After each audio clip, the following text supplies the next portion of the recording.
A German officer thought his rank would save him. He thought that even after Germany had lost, his uniform still demanded respect. But then American soldiers discovered what he had done. He had not killed a man in battle. He had not fired on a tank. He had not defeated an armed enemy.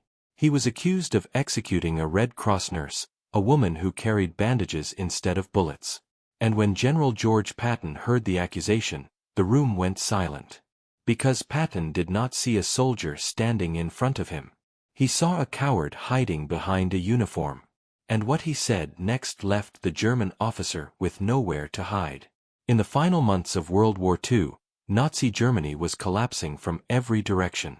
German soldiers were walking out of forests, villages, bunkers, and shattered towns with their hands raised. Some came out terrified. Some came out starving.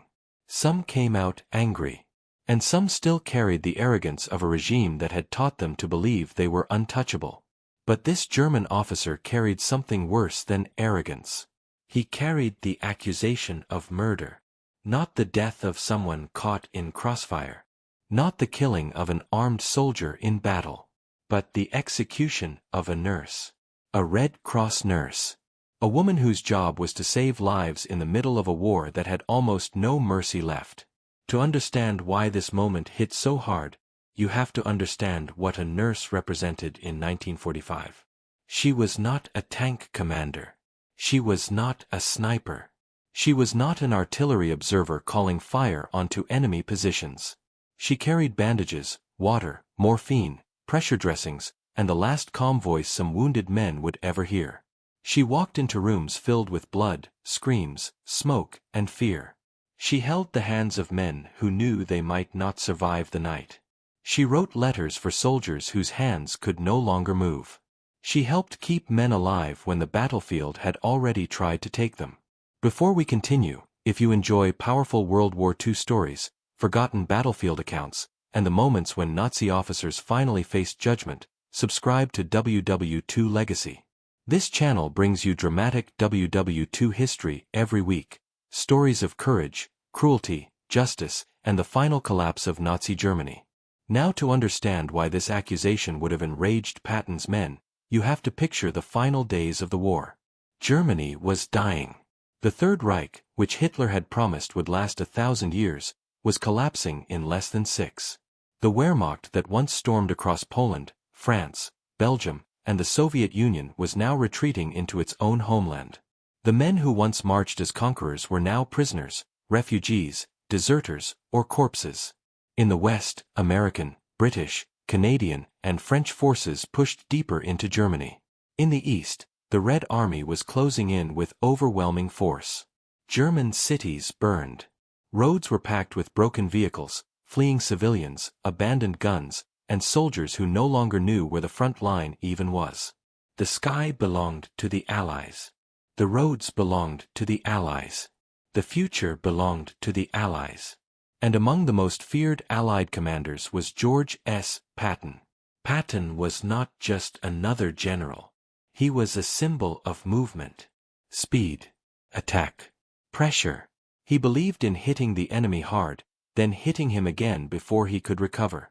His Third Army had become famous for its rapid advance across Europe. To his men, Patton could be inspiring, terrifying, brilliant, and impossible. To the Germans, he was dangerous because he did not like to wait. And to anyone who believed war should still have rules, the murder of medical personnel was not just an act of violence.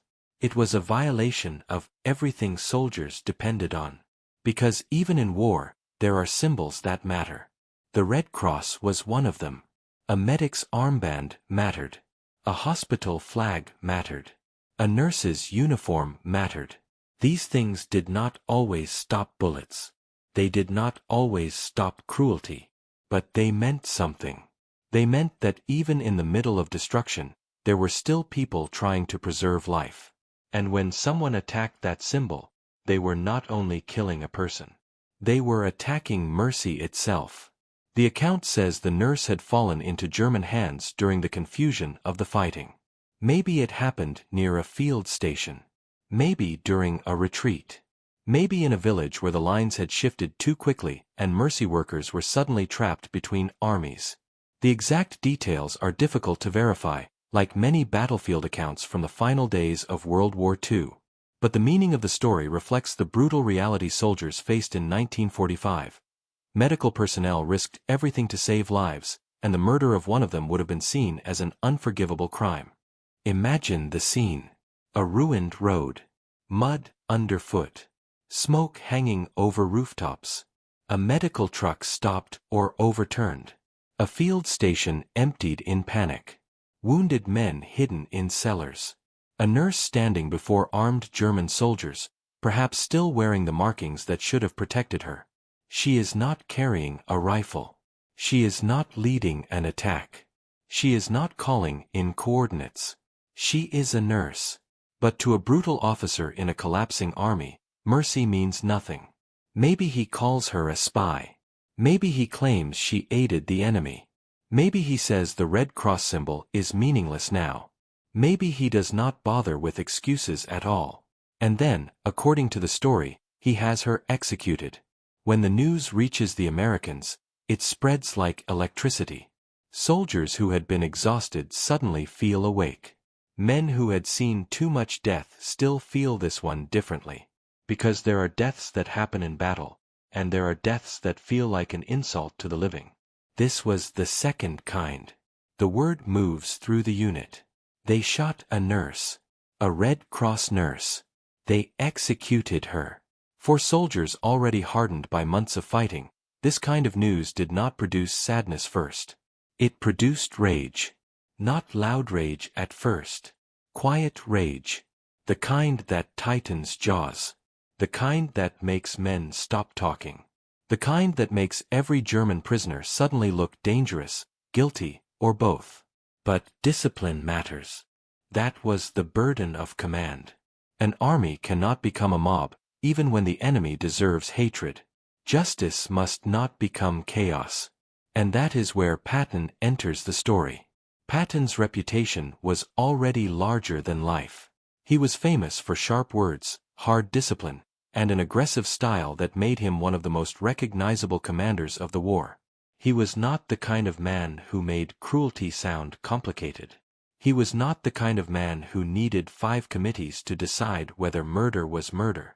When the German officer was brought forward, the scene must have felt like a judgment chamber, even if it was only a command post, a captured building, a courtyard, or a field headquarters. The officer likely looked different from the broken men surrendering along the roads. Officers often tried to preserve their dignity even in defeat. They stood straight. They kept their coats buttoned. They spoke in formal tones. They hoped rank would still protect them. Some believed the Americans would treat them as professionals. Soldiers to soldiers. Officers to officers. Men of war who understood one another.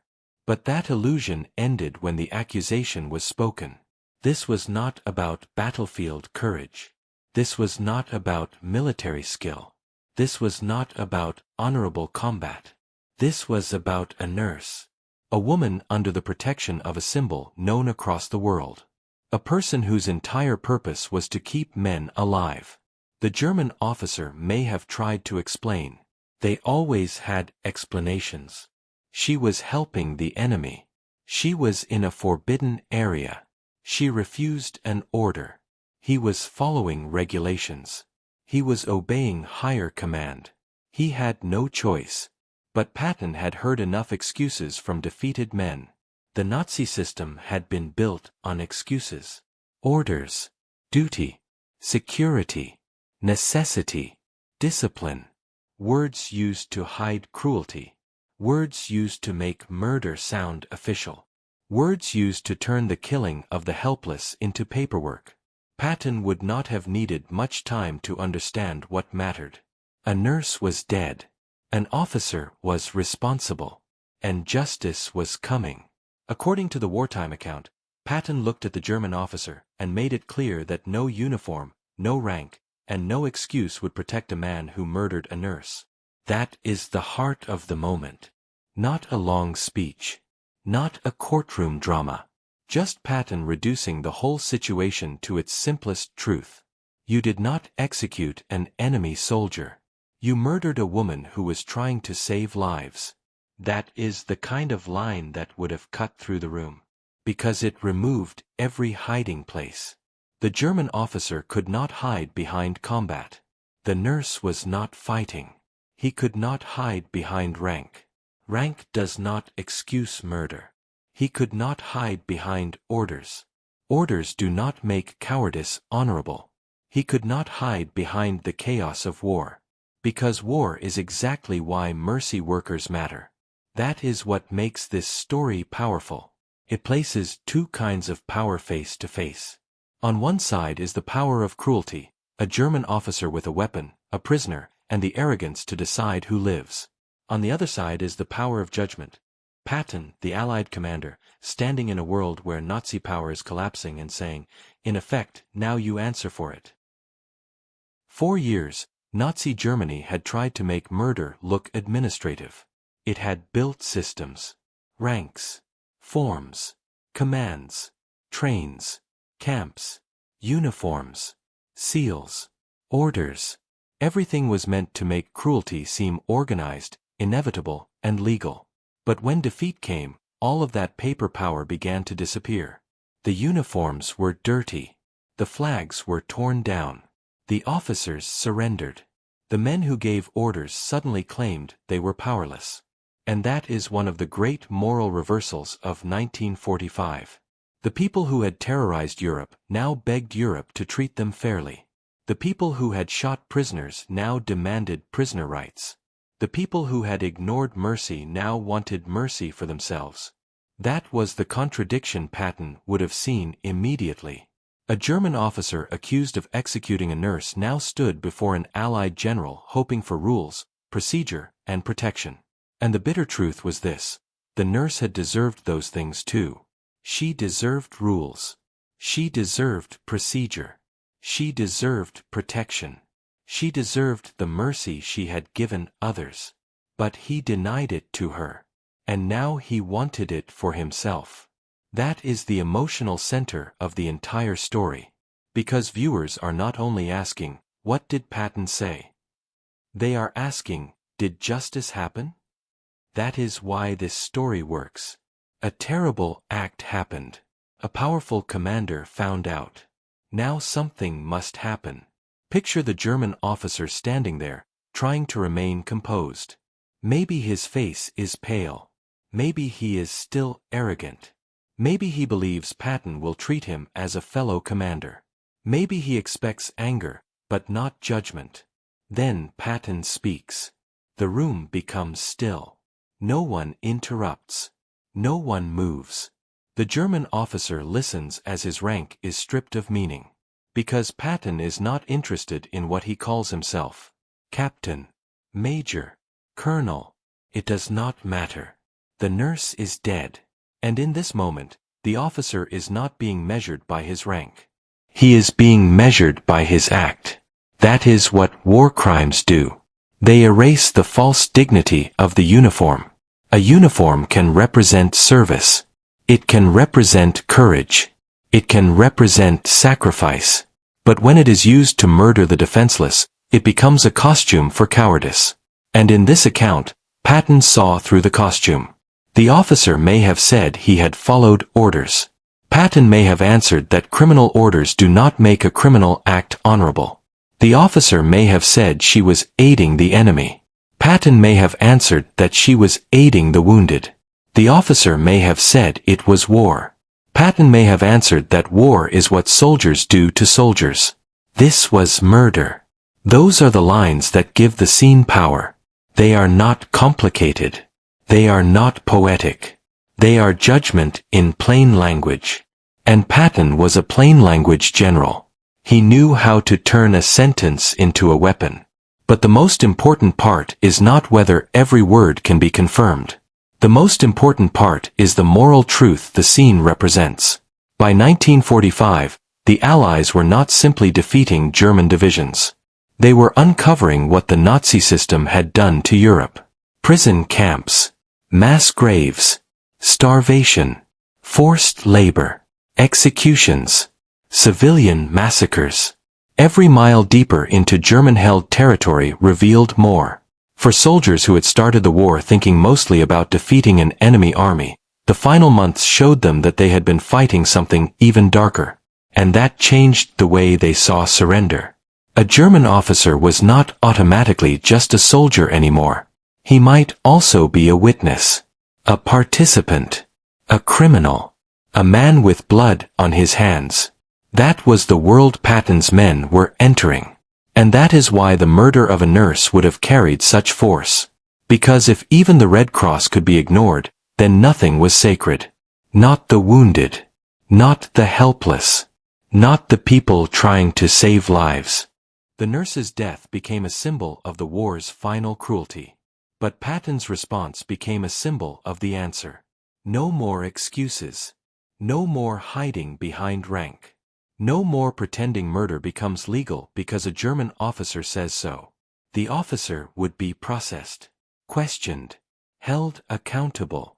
And whether the final punishment came through military justice or battlefield command, the meaning was clear. The war was ending, and the men who committed crimes were running out of places to hide. That is the power of the story. It gives viewers the feeling of justice arriving at the end of a long nightmare. But the story is not only about Patton. It is about the nurse. That is what many videos miss. They make it all about the general's coldest words. But the emotional heart is stronger when we remember what was taken. She may have worked through exhaustion. She may have seen young men cry for their mothers. She may have cleaned blood from her hands so many times that the smell stayed with her. She may have written letters home for men who would never return. She may have promised a dying soldier he would not be alone. She may have lied gently to the wounded because hope was sometimes the only medicine left. She may have walked into danger because someone was calling for help. And then, in a war full of men with guns, she was killed by order of a man who should have known better. That is why the soldiers were furious. Not because death was rare. Death was everywhere. But because this death felt like a betrayal of the last remaining rule. Even exhausted armies understand medics. Even enemies understand hospitals. Even soldiers who hate each other often understand the wounded. A nurse belongs to that sacred space between enemies. She is there after the shooting, after the shelling, after the screaming, after the charge has failed and the bodies are still moving. And when someone murders her, he is not just killing a person. He is attacking the idea that mercy can exist in war. That is the line Patton's anger would have defended. And that is why the confrontation feels bigger than one man.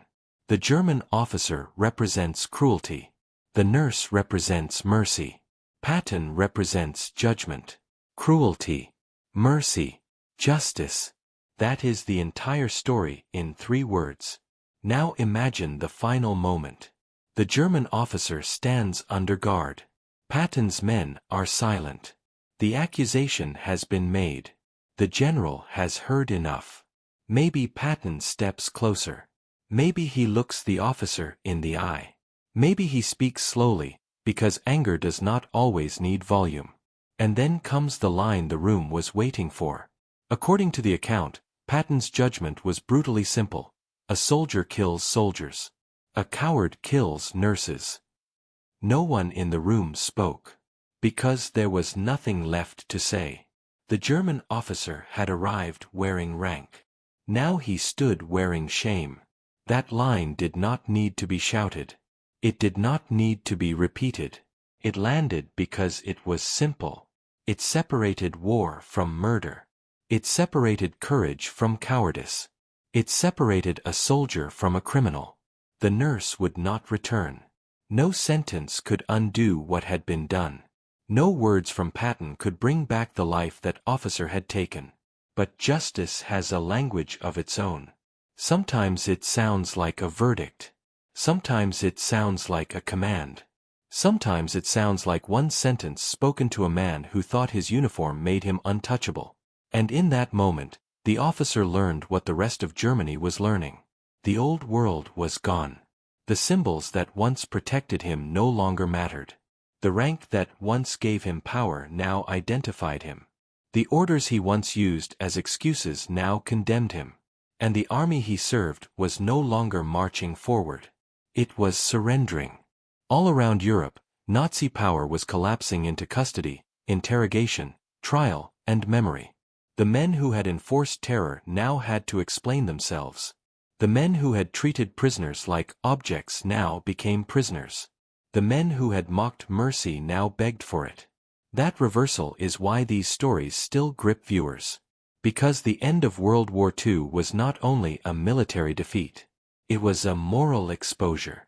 The world saw what Nazi Germany had done.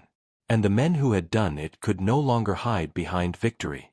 Victory had protected them. Defeat revealed them. That is what happened to the officer in this story. He was no longer a commander. No longer an authority. No longer a man whose orders shaped the lives of others. He was the accused. And standing over him was Patton, a general who had spent months driving the German army backward and now had no patience for the language of excuses. But the final image should not be Patton. The final image should be the nurse. Because she is the soul of the story. Not the officer.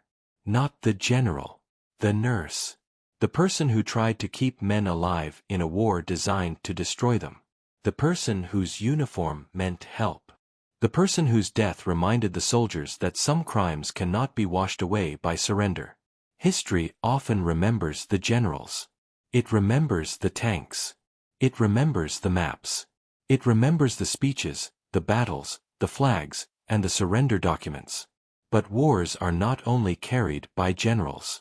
They are carried by the people who step into the worst places on earth and try to save whoever can still be saved. The nurse in this story may not have had a tank named after her. She may not have had a division under her command. She may not have written the orders that moved armies across Europe. But she represented something stronger than the German officer who ordered her death. She represented mercy. And mercy was exactly what Nazi Germany had tried to destroy.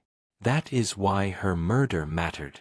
And that is why Patton's answer mattered. Because when a German officer executed a Red Cross nurse, he was not proving strength. He was proving that his cause had rotted from the inside. And when Patton confronted him, the message was clear. The war was ending. The excuses were ending. The uniforms no longer protected the guilty. The men who had murdered the defenseless would now answer to the armies they failed to defeat. A soldier kills soldiers. A coward kills nurses. And in the final days of World War II, that coward finally learned the truth. Germany had lost the war. The nurse had lost her life. But the men who thought cruelty was power were about to lose something too. Their hiding place. Their pride. Their excuses. And their place in history. Because history would not remember them as warriors. It would remember them as men who murdered mercy. And then had to answer for it.